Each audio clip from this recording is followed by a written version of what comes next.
La deuxième histoire que je vais vous raconter, c'est l'histoire de George Bush, le président américain.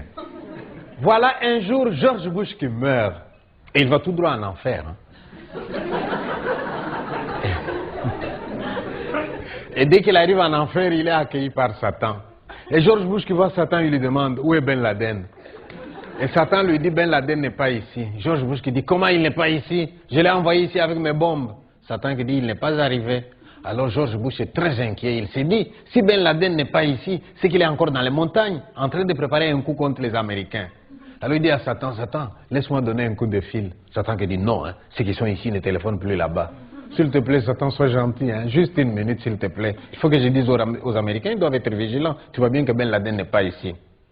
Satan qui lui dit, vas-y, mais sois bref. Et il prend le téléphone, et il appelle les Américains. Il leur dit, Ben Laden n'est pas ici, soyez vigilants là-bas. Et il dépose le téléphone. Dès qu'il a déposé le téléphone, Satan lui tend la facture de la communication téléphonique. Et vous savez combien il lui demande? 10 millions de dollars. George Bush qui dit, quoi?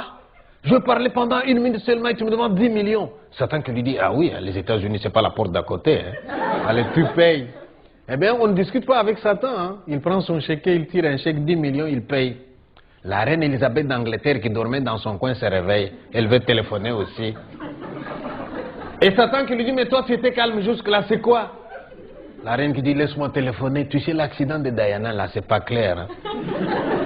Je voudrais savoir où ils en sont avec les enquêtes. Elle prend le téléphone elle aussi. Elle parle pendant 2 minutes. Dès qu'elle a fini, facture 10 millions de livres sterling. Mais Satan, t'es pas gentil, hein? Satan qui dit, je n'ai jamais été gentil, moi. Allez, tu payes. Elle prend son chèque, elle tire un chèque, elle paye. Il y a un troisième, un dernier qui va appeler. Et le troisième, vous savez comment il s'appelle? Mobutu, l'ancien dictateur du Congo. Et là, Satan qui dit au Mobutu, Mobutu, toi tu t'es calme, hein? Tu es assez dérangé comme ça quand tu étais sur terre. Mobutu qui dit, il ne faut pas exagérer, hein? J'ai dérangé quand j'étais sur terre. Allez voir maintenant après moi, tiens. Eh bien, il prend le téléphone. Mais pauvre Mobutu, au lieu de faire comme les autres qui ont parlé pendant 2 minutes, Mobutu parle pendant 1 heure tellement il y avait des problèmes au Congo. Et dès qu'il a fini, hein, Satan lui donne la facture de la communication téléphonique. Et vous savez combien il lui demande? 3 dollars seulement.